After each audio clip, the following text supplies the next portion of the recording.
Coucou les amis, j'espère que vous allez bien. Bienvenue dans ce nouvel épisode du journal d'un bodybuilder. Je m'appelle Mathieu François, je suis étudiant et culturiste naturel.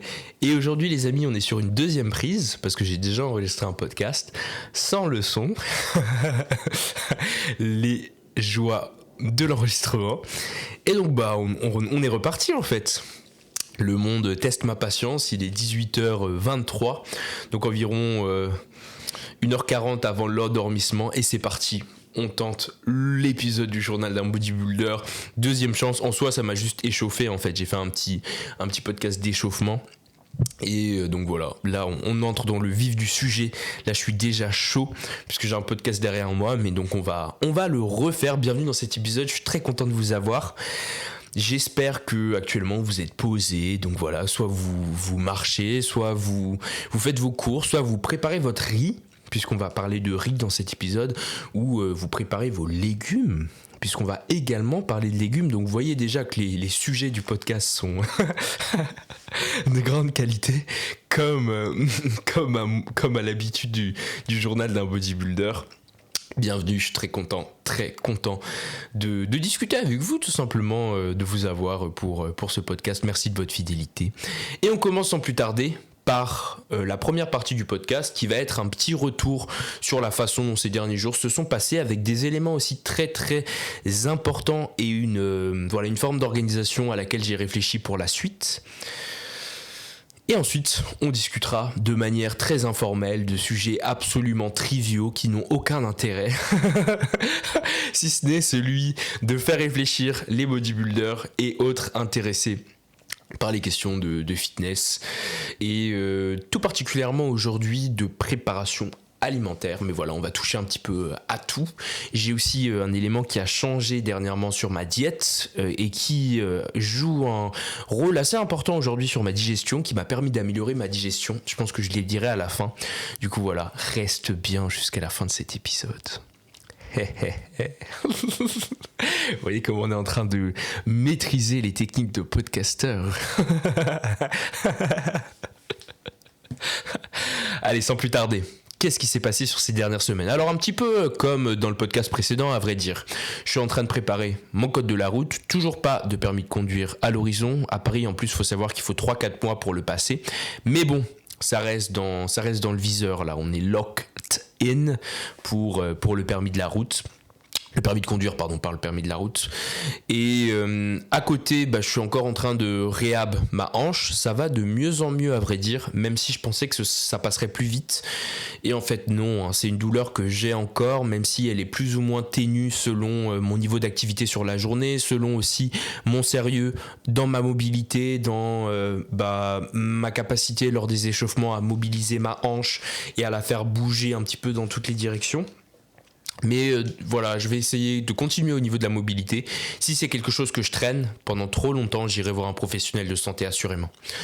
Assurément, parce que j'ai pas envie de me faire mal et tout. Mais à ce sujet, les amis, je vais me faire masser là ce samedi. J'ai trouvé pas très loin de chez moi un ostéo, et je pense que je vais faire des massages de type deep tissue, du coup des massages profonds, toutes les 3 semaines, ou tous les mois, de sorte quand même à avoir un praticien, un professionnel qui peut m'épauler aussi. Je sais que le jour où j'ai le plus apprécié mon back double biceps, du coup ma pose de dos, c'est quand j'ai un masseur qui est passé la veille et qui m'a vraiment appuyé dessus. En plus, dites-vous, c'était en Pologne pendant le Nouvel An. Il faisait moins 15 degrés, et ma copine elle sort: est-ce que tu veux aller te faire masser comme ça? Et du coup c'était un vieux monsieur dans une banlieue de Varsovie qui avait fait, je crois, l'école militaire ou quoi. Il m'a pris, les amis, il m'a cracata. il m'a appuyé dans tous les sens. Et c'était excellent, puisque ensuite le lendemain j'ai sorti un back double biceps mais magnifique. Et je pense que voilà, j'ai un travail à faire au niveau de la mobilité de mes épaules, mais je sais que j'ai aussi envie d'avoir quelqu'un qui appuie pour m'aider au niveau du bas du dos. Là, par exemple, je sens que j'ai des nœuds après le tirage depuis le sol, le stiff leg deadlift d'avant-hier. Donc voilà, je sais que si je suis amené aussi à aller sur une préparation, ou c'est des choses qui vont m'aider. Et dernièrement aussi, il y a eu pas mal d'organisation par rapport à ça, parce que j'ai commencé à réfléchir un peu à ce que je peux faire pour améliorer mon quotidien dans l'optique éventuellement d'entreprendre une préparation de bodybuilding. Là, ça se dessine un petit peu, puisque si je commence à prepper, et je commencerai probablement la secret prep d'ici 1 à 2 semaines, bah, le but ce sera aussi d'être le mieux entouré possible. Et pour ce faire, bah, par exemple, je sais que cette fois, j'ai commencé, et d'ailleurs j'ai commencé aujourd'hui, du coup bah, je suis un peu emballé, à aller consulter une psychologue, voilà, qui n'a absolument rien à voir ni avec le bodybuilding, ni avec mon environnement étudiant, mais la France met à disposition des étudiants un dispositif qui s'appelle Santé Psy étudiant, et qui leur permet d'aller voir, à raison de 12 fois dans une année universitaire, un professionnel de santé, une psychologue, pour discuter de différentes problématiques. Voilà. Et donc je me suis dit, bah, j'ai jamais utilisé le dispositif, et pourquoi pas tester. Donc je suis allé voir une psychologue aujourd'hui. Elle était vraiment gentille. Je suis arrivé, c'était un peu tamisé et tout, petit canapé. Je me suis mis vraiment sur le côté du canapé. J'étais vraiment stressé. Et en fait, elle était gentille, on a discuté. Honnêtement, c'était chill, hein. C'était vraiment chill. Et je pense qu'avoir ce genre de soutien ou de personne, bah, c'est une pro aussi. Elle fait son taf. Mais à côté, pour discuter 2 fois par mois ou quoi, ou 1 fois par mois, ça pourrait vraiment être un plus. Et bah, du coup, c'est une arme. C'est pas une arme, mais voilà, c'est une aide que je vais vraiment mettre à profit. Et bon, au début j'étais un peu sceptique, parce que je vous avoue que dès que je suis rentré un petit peu dans le vif du sujet, quoi. Je veux dire, dès qu'on a parlé de bodybuilding naturel.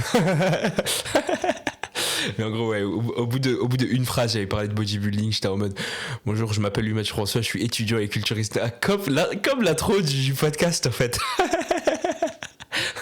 Non, pas directement. Mais voilà, très rapidement, j'ai parlé de bodybuilding naturel. Et elle m'a dit, vous pouvez m'expliquer c'est quoi le bodybuilding naturel ?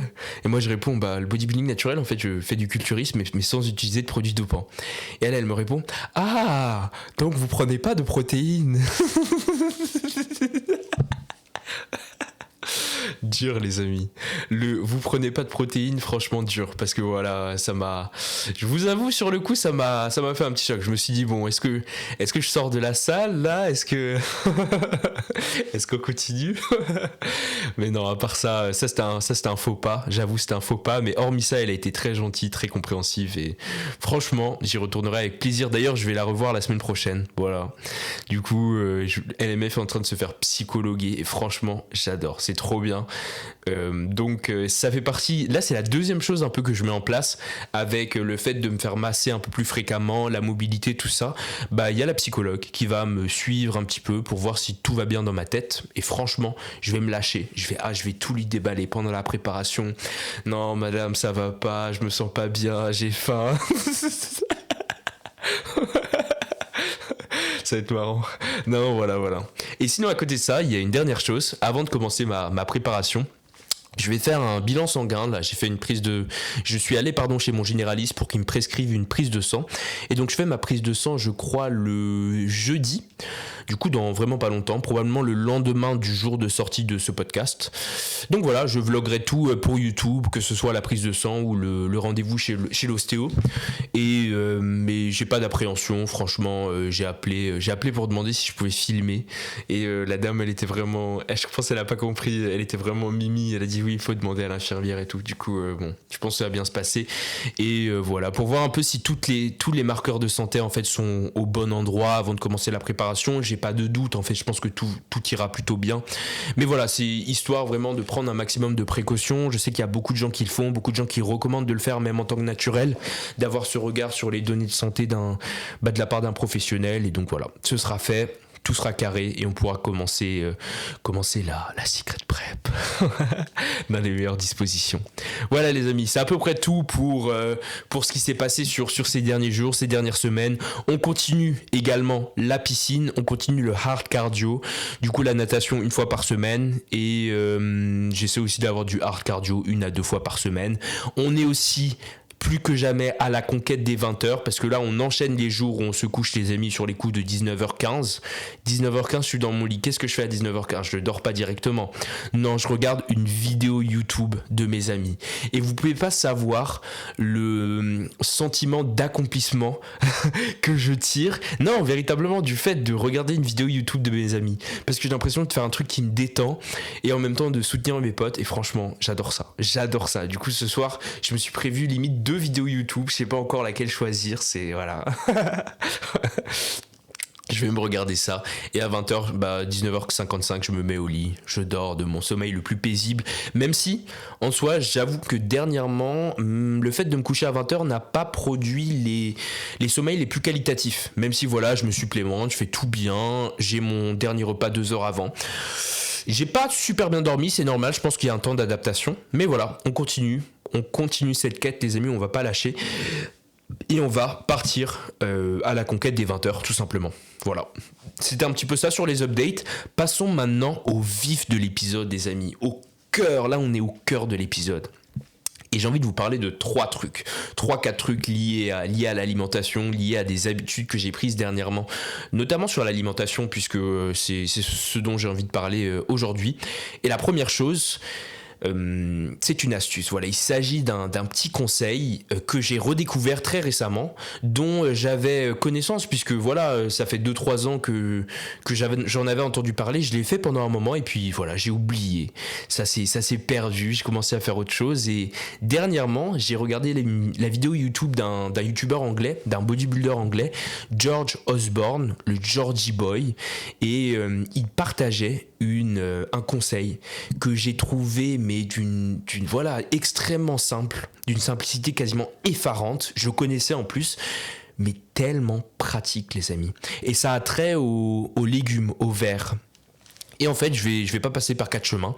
C'est par rapport à la cuisson des vers. Moi, je sais que il m'est arrivé souvent de cuire mes vers à la casserole, de les cuire à la poêle. Mais c'est toujours un peu bizarre parce qu'ensuite, vous avez les vers, vous devez utiliser déjà beaucoup de vaisselle, machin. Ensuite, parfois, vous essayez de batch cook vos greens, batch cook vos brocolis, machin. Ils restent dans le frigo. Ensuite, ils commencent à sentir un peu, c'est désagréable. Donc, ce que je fais aujourd'hui, je cuis mes vers au jour le jour. Et je les cuis de façon extrêmement simple. En fait, je les mets dans un saladier en verre. Saladier en verre qu'on m'a d'ailleurs forcé à acheter à force de me faire harceler. Parce que les vrais savent que normalement je mange dans un gros bol rose, dans une écuelle en fait, dans un bol de Labrador quoi, dans un bol. Mais comme il est en plastique, je me faisais harceler sur les réseaux et donc j'ai dû switcher vers des bols en verre. Et donc voilà, je mets mes brocolis, mes 400-500 grammes de verre sur la journée dans mon bol en verre. Je couvre avec l'opercule, ou vous savez, les micro-ondes, généralement, ils mettent à votre disposition aussi des couvercles un peu en plastique. Moi, il y avait ça avec mon micro-ondes, du coup, je mets ça au-dessus. Et en fait, comme les légumes sont remplis d'eau, et comme le micro-ondes a un effet sur l'eau dans les aliments, c'est parfait. Et vous mettez un petit peu d'eau bouillante si vous voulez sur vos légumes, vous les recouvrez et en 5, 6, 7 minutes, ça dépend de la quantité de légumes que vous avez des légumes qui sont faits, qui sont parfaits. Et là j'ai essayé hier, j'ai essayé avant-hier, ça fait 3-4 jours que j'ai repris l'habitude et franchement je suis extrêmement satisfait. J'ai aucun problème, je vous avoue, à faire rentrer des légumes de mon côté, j'ai pas de friction ni rien, mais je sais qu'il y a certains qui sont rebutés par le fait de manger des légumes ou peut-être par leur préparation et simplement se dire que voilà, en 4 minutes, en 5 minutes, on peut avoir les légumes pour la journée qui sont prêts. Je trouve ça, c'est un confort de vie, un confort mental qui est énorme. Donc voilà, je vous recommande ça. Si vous voulez cuire vos légumes au micro-ondes, c'est extrêmement pratique, c'est extrêmement simple. Vous les mettez dans un bol, vous les mettez au micro-ondes, vous attendez un petit peu, bam, et c'est fait. C'est très très simple, voilà. Donc ça, c'était un petit peu le premier truc auquel je voulais toucher. Et deuxième chose, les amis, on va parler du riz. Parce que le riz a son importance et j'en discutais avec un ami aujourd'hui ou hier je crois, on parlait un petit peu de comment on fait notre riz. Et d'ailleurs les amis, je suis curieux, si vous êtes encore là à ce stade du podcast, commentez riz Si voilà, vous voulez rester conservateur et vous voulez pas me donner les secrets, soit vous commentez riz, soit vous me dites en commentaire comment vous préparez votre riz, parce que je suis très curieux. En tant que bodybuilder, je consomme beaucoup de riz et je suis en train en fait d'améliorer ma recette, quoi. Parce que j'ai l'impression que je me suis tellement intéressé ces dernières années à l'avoine, à la crème de riz, que j'ai négligé la qualité d'un riz bien préparé. Et dernièrement, j'ai redécouvert quelque chose parce que j'avais toujours eu l'habitude de faire mon riz en le mettant juste dans une casserole et en mettant de l'eau. Et en fait, c'est très barbare de faire ça parce que déjà, il faut le rincer. Ma maman m'a appris ensuite qu'il fallait le rincer. C'est vous dire à quel point je faisais n'importe quoi.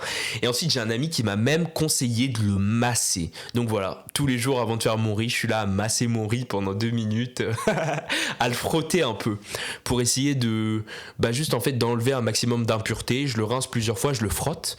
Et dernièrement, j'ai vu dans une vidéo YouTube quelque chose qui m'a vraiment intéressé.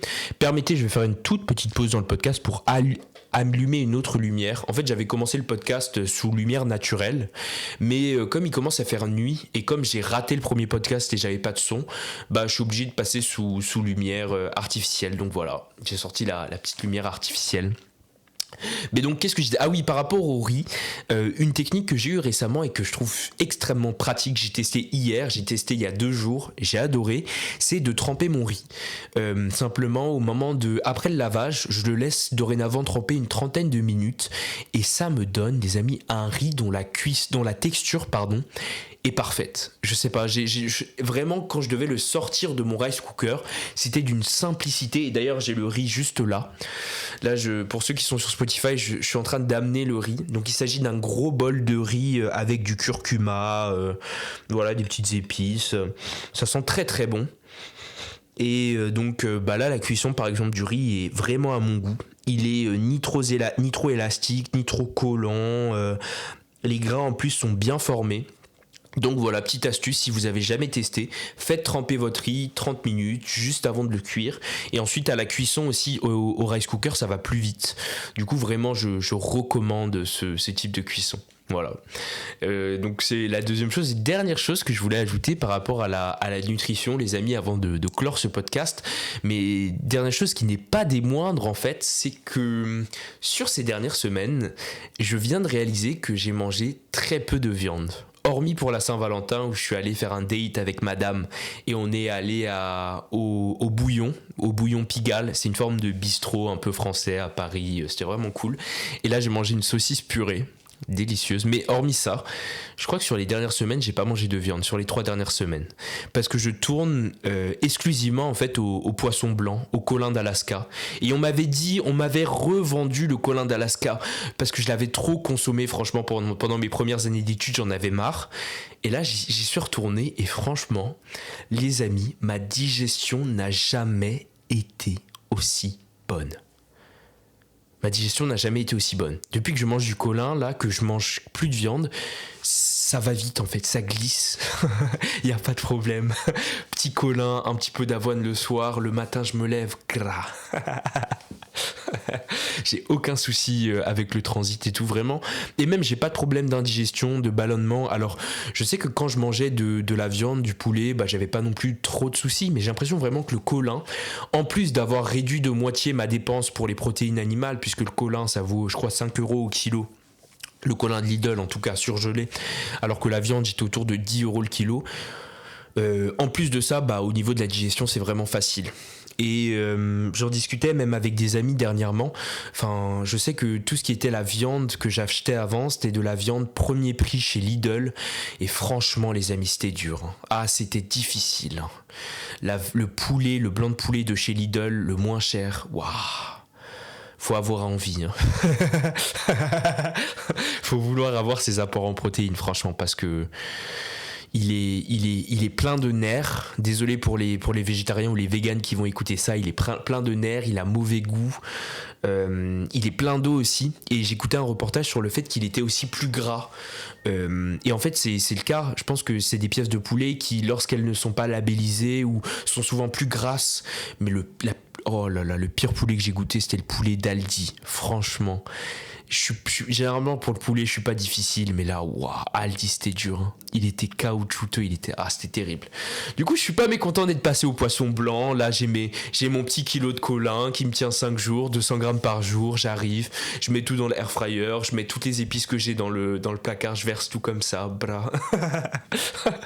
D'ailleurs, si vous rencontrez ma copine, en fait, non pas la première chose, mais je suis sûr dans les premières conversations, elle vous dira que avant de me rencontrer, avant de la rencontrer, pardon, je mettais jamais d'épices, et c'est grâce à elle que j'ai commencé à mettre des épices, et c'est totalement vrai. Quand j'ai commencé à manger du colin en première ou en deuxième année d'études, parce que j'avais le libre arbitre et le colin c'était vraiment pas cher, je me suis dit je mange que du colin, mais je mettais 0 épices et c'était tellement dur, et c'est ce qui m'a un petit peu dégoûté du colin d'Alaska ou même des lentilles que je mangeais à l'époque mais sans rien. Et là en fait d'y revenir, mais d'ajouter des épices. Mais en fait ça, je sais pas, ça tue le truc, en fait c'est trop bon. Et dédicace à ma copine qui m'a appris tout ça, même si maintenant quand elle vient manger chez moi, je sais que ça l'énerve un peu parce que littéralement je prends toutes les épices que j'ai dans le placard et je mets tout d'un coup. En fait dès qu'il y a un plat, du poivre, du sel, du curcuma, de la coriandre, tout y passe. Sauf pour le riz. Voilà, le riz, je sais que j'ai mon curcuma, j'ai mon poivre, j'ai mon curry, j'ai mon paprika. J'achète généralement mes épices en gros sur internet et je sais exactement ce que je fais pour le riz. Mais là, je vous avoue que pour le poisson blanc, je viens de préparer avec le riz que j'ai montré à l'écran. Aujourd'hui, j'ai préparé aussi 1 kg de colin, de colin d'Alaska, donc de poisson blanc surgelé. Et là, j'avoue que j'ai mis un petit peu n'importe quoi. Tant et si bien, les amis, que quand j'ai sorti le colin d'Alaska de mon air fryer, tenez-vous bien. En fait, dessus, j'avais tapissé un peu d'ail et d'oignon. Et je pense qu'il y a une réaction chimique qui s'est produite. En tout cas, c'est ce que ChatGPT m'a dit. Parce que j'ai pris une photo. Mais mon colin d'Alaska et les épices, l'ail et l'oignon qu'il y avait dessus sont ressortis de couleur violette et de couleur verte, les amis. C'était vert. Le colin était vert. Et dessus, il y avait des oignons et de l'ail qui étaient verts et violets. Et du coup, je prends la photo, je demande à ChatGPT et ChatGPT me répond que effectivement, bon, il se peut qu'il y ait une réaction chimique, parce que j'ai eu peur. Je me suis dit peut-être l'ail n'est plus bon ou quoi, mais en fait, je pense que c'est normal. Enfin, c'est normal. C'est pas normal, mais en tout cas, je vais consommer le colin. C'est quand même un kilo de colin. Je vais pas jeter, mais voilà, ça m'a fait un petit peu. Je me suis dit, j'aurais peut-être dû mettre un peu moins d'épices. Si pour le coup. Ce que j'ai préparé ressort vert et violet, ouais, ça pose un peu problème. Mais bon, bref, les amis, voilà, c'est un petit peu le topo que j'avais sur en fait, l'abandon de la viande. C'est même pas que j'ai été contraint. Ma copine est végétarienne, mais elle m'a pas du tout contraint. C'est juste pour des raisons de digestion. Le poisson passe extrêmement bien en ce moment. Que ce soit le colin, les sardines, le thon, quand j'ai plus de colin, ou alors le saumon, de manière assez occasionnelle, je l'avoue en ce moment. Mais voilà, donc passage au poisson, avec un petit peu de cannelle, un petit peu de poisson blanc, un petit peu de cannelle, un petit peu de riz. La cannelle partout, ça aussi, ça a été un des changements de ces derniers temps, de la cannelle surtout, sur les fruits, sur les dattes, voilà. Bon les amis, sur ces sages paroles, j'espère que vous avez trouvé des trucs qui vous ont intéressé dans ce podcast un petit peu fourre-tout. N'hésitez pas, comme je vous l'ai dit, à me donner votre recette de riz, je suis très curieux, ou à commenter riz. Et moi je vous dis à très bientôt dans un nouvel épisode du journal d'un bodybuilder. C'était LMF et c'était un plaisir comme d'habitude de vous avoir avec moi. On se retrouve très très vite pour un nouvel épisode. J'espère la semaine prochaine. Si je suis pas là la semaine prochaine, vous saurez que c'est parce que le colin d'Alaska vert et violet m'a fait. Bref, mais non, je pense que ça ira. Hop, je vais juste arrêter l'enregistrement. C'était un plaisir de vous avoir. Allez, gros bisous et à la semaine prochaine.